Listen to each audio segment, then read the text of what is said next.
大家好，我是丽姐，欢迎大家来听相亲故事，感谢大家的订阅。今天给大家带来的故事，主人公是一位北京来的高学历女生夏清阳和一位台湾男生林耿瑞的爱情故事。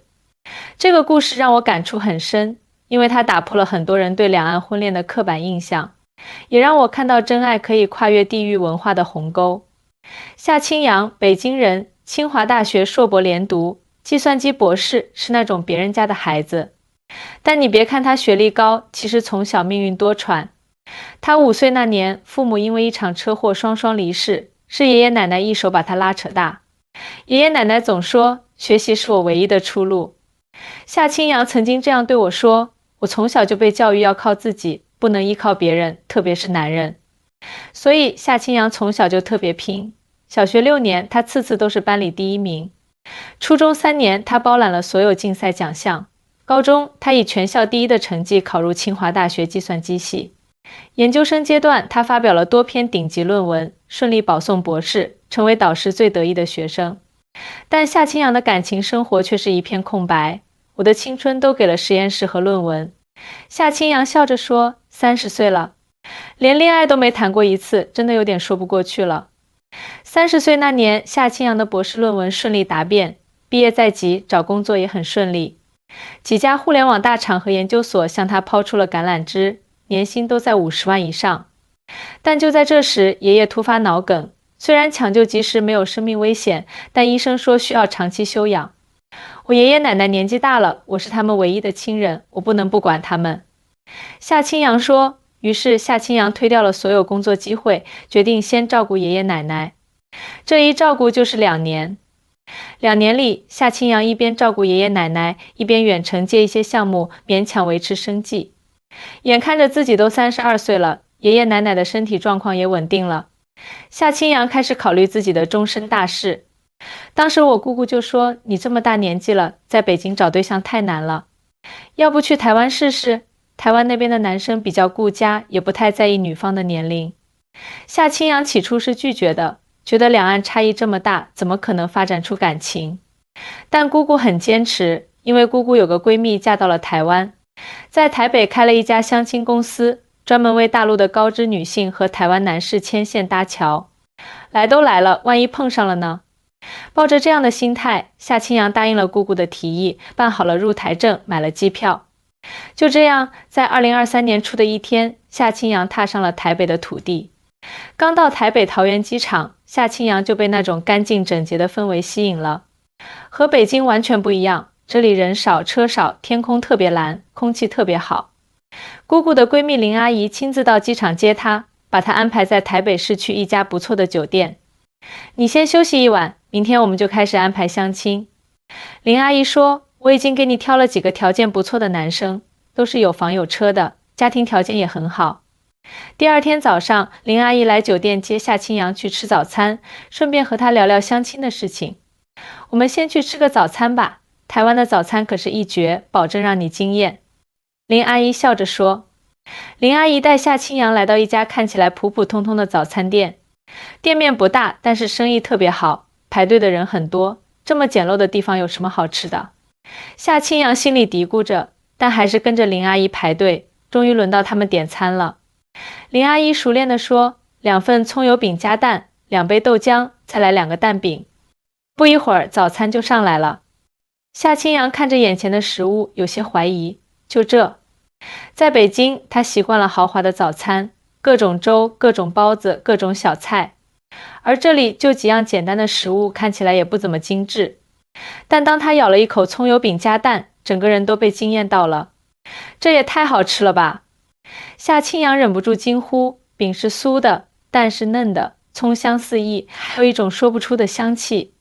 那是我们台湾特有的酱料，林阿姨笑着说，我们台湾人很讲究这些小细节。夏清阳又喝了一口豆浆，顿时眼前一亮，这豆浆怎么这么香，完全不一样。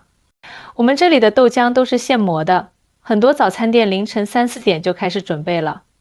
林阿姨解释道。一顿简单的早餐，夏清阳却吃得无比满足。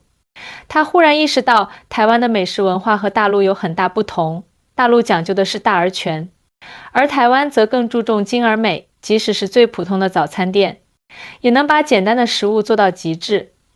吃完早餐，林阿姨带着夏清扬在台北市区转了转，参观了几个著名景点，如台北101、故宫博物院等。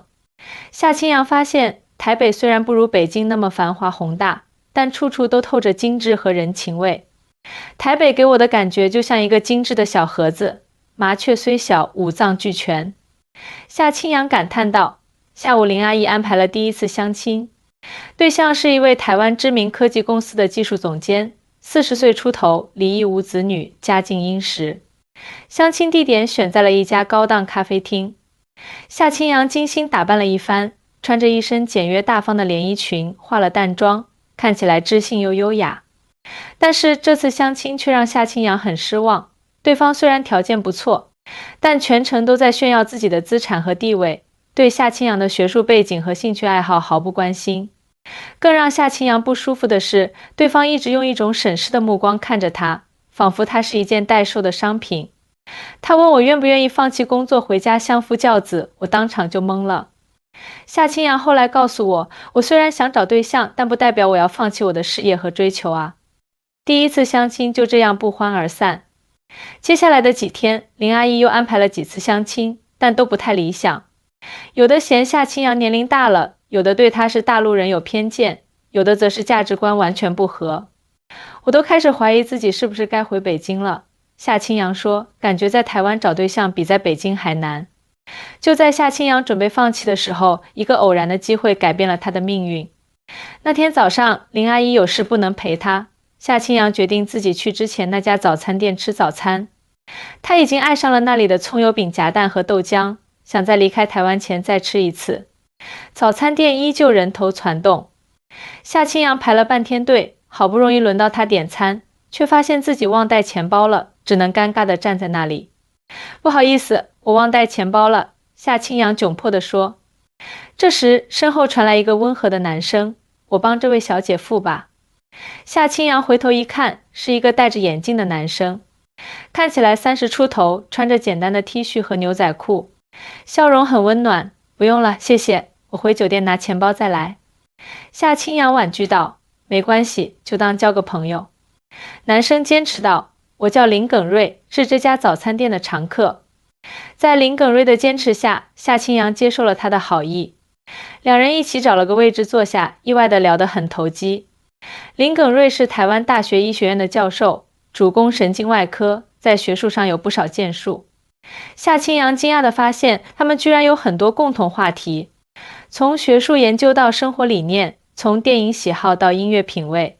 两人的观点出奇的一致，你是第一个不问我什么时候结婚生子的男生。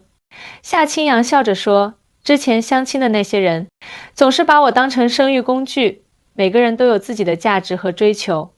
林耿瑞认真地说，结婚生子只是生活的一部分，不是全部。这顿早餐，两人从早上9点一直聊到中午12点，店员都来提醒他们该吃午饭了。分别时，林耿瑞问夏清扬要了联系方式，约定第2天在一起吃早餐。我从来没想过我会在台湾遇到一个如此契合的人。夏清扬说，那天晚上我躺在酒店的床上，第一次对未来充满了期待。第2天，林耿瑞如约出现在早餐店。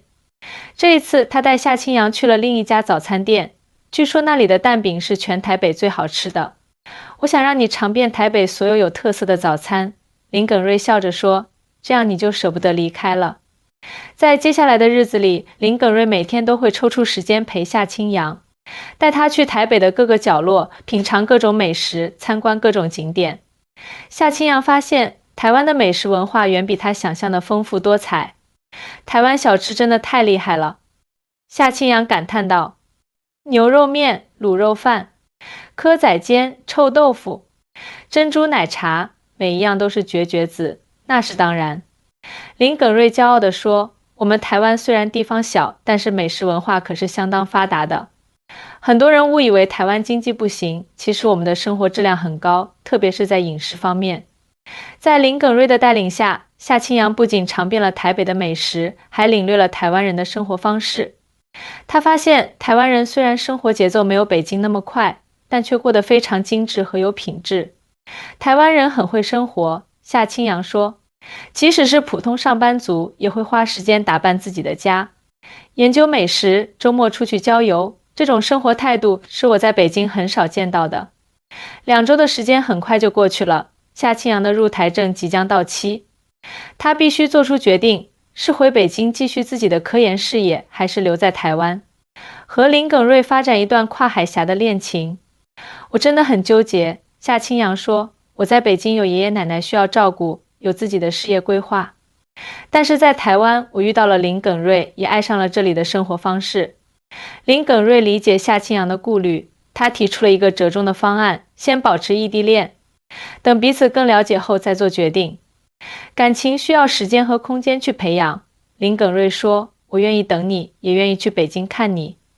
距离不是问题，问题是我们是否愿意为彼此付出。夏清阳被林耿瑞的真诚打动了，他答应了这个方案。临走前一天，林耿瑞特意请了1天假，陪夏清阳去了垦丁，看日出日落，走在沙滩上。2人第一次牵手，那一刻，我知道我爱上他了。夏清阳回忆道，不是因为他的学识或地位，而是因为他对生活的态度，对我的尊重和理解。回到北京后，夏清阳接受了一家研究所的工作邀请。白天，他是一位优秀的科研工作者，晚上，他和林耿瑞视频聊天，分享各自的一天。周末，2人会一起云观影，看同一部电影，仿佛坐在同一个沙发上。异地恋确实很辛苦，夏清阳说，想见面时见不到，有时差，还要担心通讯问题。但是当你真心爱一个人时，这些困难都不算什么。林耿瑞也很努力地维系这段感情，他每个月都会抽时间飞到北京看夏清阳，带他去北京的各个角落，品尝北京的特色美食。他还特意学习了如何和中国大陆的老人相处，为了能和夏清阳的爷爷奶奶好好相处，他居然会包饺子。夏清阳的奶奶惊讶地说，还会用北京话说您吃了吗？慢用，太可爱了。渐渐的，夏清阳的爷爷奶奶也接受了林耿瑞，喜欢上了这个来自台湾的准孙女婿。异地恋持续了半年，夏清阳和林耿瑞决定进一步发展关系。林耿瑞向夏清阳求婚了，而且是在那家他们第一次见面的早餐店里。那天早上，我们和往常一样去吃早餐。夏清阳回忆道，点完餐后，林耿瑞突然从口袋里拿出一个小盒子，单膝跪地，问我愿不愿意嫁给他。我当场就哭了，因为太感动了。夏清阳毫不犹豫地答应了。但是当2人把结婚的消息告诉各自的父母时，却遇到了前所未有的阻力。林耿瑞的父母强烈反对这段婚姻，他们担心夏清阳是冲着台湾的生活条件来的，担心2人文化差异太大，无法长久。我爸妈是老一辈的台湾人，对大陆有一些刻板印象。林耿瑞无奈地说，他们觉得大陆女生都是来诈骗感情和钱财的。而夏清阳的爷爷奶奶虽然喜欢林耿瑞这个人，但也担心孙女嫁到台湾后会受委屈。台湾那么远，你要是被欺负了，我们都帮不到你啊，奶奶担忧地说。面对2边家庭的反对，夏清阳和林耿瑞决定暂时搁置结婚计划，但继续交往，给双方家庭更多时间接受这段感情。爱情需要耐心和理解，林耿瑞说，我们不急，慢慢来。在接下来的日子里，夏清阳和林耿瑞一起努力消除2个家庭的顾虑。林耿瑞经常视频通话夏清阳的爷爷奶奶，分享台湾的风土人情，慢慢拉近与他们的距离。夏清阳则利用每次去台湾的机会，带当地特产给林耿瑞的父母，用行动证明自己的真诚。就在夏清阳和林耿瑞努力争取家人认可的过程中，一件意外的事情发生了。夏清阳的爷爷突然病情加重，再次住进了医院，这一次情况比之前严重得多。医生说，爷爷需要做一个复杂的神经外科手术，但北京当地的专家对这种手术把握不大。当时我整个人都崩溃了。夏清阳告诉我，爷爷是我在这个世界上最亲的人，我不能失去他。得知这一消息后，林耿瑞二话不说，立刻订了飞往北京的机票。他是神经外科专家，而且恰好对爷爷的这种病症有研究。我记得那天是周3，他刚做完一台大手术，疲惫不堪，却还是连夜飞来北京。夏清阳回忆道，他一下飞机就直奔医院，和北京的医生们讨论爷爷的病情和治疗方案。林耿瑞详细查看了爷爷的病历和检查结果，提出了一个创新的手术方案。北京的医生们起初有些怀疑，但在林耿瑞的详细解释和过往案例的支持下，他们决定尝试这个方案。手术进行了整整8个小时，期间林耿瑞全程参与，为北京的医生团队提供技术支持。夏清阳和奶奶在手术室外焦急地等待，那8个小时感觉比我整个博士生涯都漫长。夏清阳说：“我不断祈祷爷爷能平安度过这一关。”终于，手术结束了，而且非常成功。医生们说，多亏了林耿瑞的方案，不仅保住了爷爷的生命，还大大减少了术后的并发症风险。林医生真是菩萨心肠。夏清阳的奶奶激动地拉着林耿瑞的手说：“你救了我老伴的命，我这辈子都不会忘记你的恩情。”林耿瑞谦虚地说：“这是我应该做的，爷爷就像我的亲人一样。”这件事之后，夏清阳的爷爷奶奶彻底转变了态度，不再反对孙女嫁到台湾。相反，他们开始积极支持这段感情。有这么好的孙女婿，我还有什么不放心的？爷爷康复后对夏清阳说：“嫁给他，去台湾生活，奶奶和我都支持你。”林耿瑞在北京照顾爷爷的那段时间，也让他的父母看到了儿子和夏清阳之间的真挚感情。他们开始反思自己的成见，渐渐接受了这段关系。我妈妈打电话给我，说她看到了我们的真心，愿意接受夏清阳。林耿瑞高兴地告诉夏清阳，他还说想亲自来北京看看你，见见你的爷爷奶奶。就这样，在经历了重重困难后，两个家庭终于走到了一起。林耿瑞的父母飞来北京，和夏清阳的爷爷奶奶见了面。两家人相谈甚欢，发现彼此有很多共同点。我婆婆和我奶奶都喜欢织毛衣，两人一见面就聊个不停。夏清阳笑着说：“我公公和我爷爷都是老党员，政治观点出奇一致，聊起来更是忘记时间。”在两家人的祝福下，夏清阳和林耿瑞决定举行婚礼。但是一个新的问题出现了，他们应该在北京还是在台北结婚？双方家人都希望婚礼在自己的城市举行。经过讨论，他们决定举行2场婚礼，一场在北京，一场在台北，让两边的亲友都能参与这个重要时刻。北京的婚礼按照传统的中式风格举行，夏清阳穿着红色的中式嫁衣，林耿瑞穿着中式的新郎服装。婚礼上，两人向夏清阳的爷爷奶奶敬茶，接受长辈的祝福。那天，我爷爷罕见地流泪了。夏清阳回忆道，他说：“看到我找到一个真心爱我的人，他就放心了。”台北的婚礼则是西式的，在一个美丽的教堂举行。夏清阳穿着白色的婚纱，林耿瑞穿着黑色的西装。林耿瑞的父母全程笑容满面，为儿子和儿媳妇感到骄傲。我婆婆告诉我，她一开始是担心我会不习惯台湾的生活，才有些反对。夏清阳说，但现在看到我们这么恩爱，她完全放心了。2场婚礼都很成功，夏清阳和林耿瑞终于正式成为了夫妻。婚后，他们决定定居台北，但每年都会回北京探望夏清阳的爷爷奶奶。来到台北定居后，夏清阳面临着一个新的挑战，重新开始自己的职业生涯。虽然我在北京有很好的工作，但来到台湾后，我需要重新适应这里的环境和文化。夏清阳说，最开始的几个月，我甚至有些迷失，不知道自己应该做什么。林耿瑞很理解夏清阳的心情，他鼓励妻子不要着急，慢慢寻找自己的方向。他告诉我，人生不仅仅是工作和成就，还有生活的乐趣和家庭的温暖。夏清阳说，这让我重新思考了自己的价值观。在林耿瑞的支持下，夏清阳开始尝试不同的事情。他先是在台湾大学做了一段时间的访问学者，然后接受了一家台湾科技公司的邀请，担任技术顾问。但是真正让夏清阳找到归属感的，还是那家他们第一次相遇的早餐店。有一天早上，我和林耿瑞又去那家早餐店吃早餐。夏清阳回忆道，我看到老板娘一边忙碌，一边照顾一个8、9岁的小女孩。那小女孩在一旁的桌子上写作业，老板娘不时过去检查一下。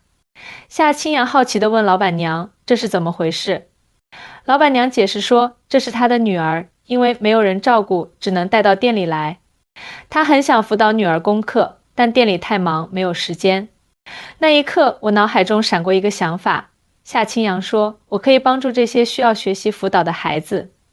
夏清阳决定开设一个免费的学习辅导班，专门帮助那些父母没时间辅导的孩子。他和早餐店的老板娘商量，在早餐店的2楼空间开设这个辅导班。老板娘二话不说就同意了，还说可以免费提供场地。夏清阳说，他只希望我能多花些时间辅导他的女儿。就这样，夏清阳的清晨学堂诞生了。起初只有几个孩子，但很快通过口耳相传，越来越多的孩子慕名而来。我教他们数学、科学、英语，还教他们如何思考问题，如何培养学习兴趣。夏清阳说，看到这些孩子在我的帮助下进步，我感到无比满足。林耿瑞非常支持妻子的事业，他经常在百忙之中抽出时间来清晨学堂做科普讲座，给孩子们讲解医学知识，激发他们对科学的兴趣。有时候我会想，如果我留在北京，可能会成为一名成功的科研工作者，发表更多的论文，获得更多的奖项。夏清阳说，但在台湾，我找到了不一样的价值和意义，我在帮助这些孩子，影响他们的未来。这种感觉比任何学术成就都要珍贵。清晨学堂越来越有名，甚至吸引了台湾教育部门的关注。他们邀请夏清阳分享他的教育理念和方法，希望能在更大范围内推广。我从来没想过我的人生会有这样的转变。夏清阳感慨道，从一个专注于科研的博士变成了一个致力于教育的老师。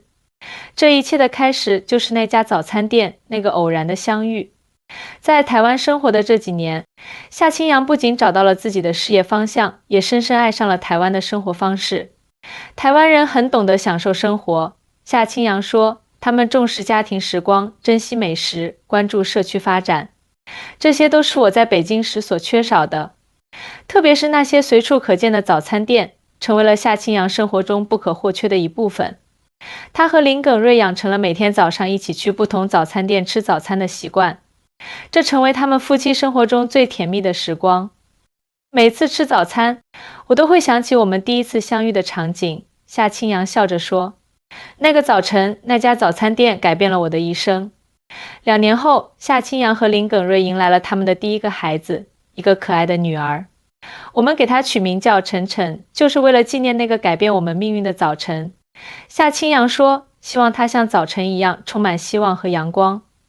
夏清阳的爷爷奶奶也经常来台湾探望他们，和林耿瑞的父母一起享受含饴弄孙的乐趣。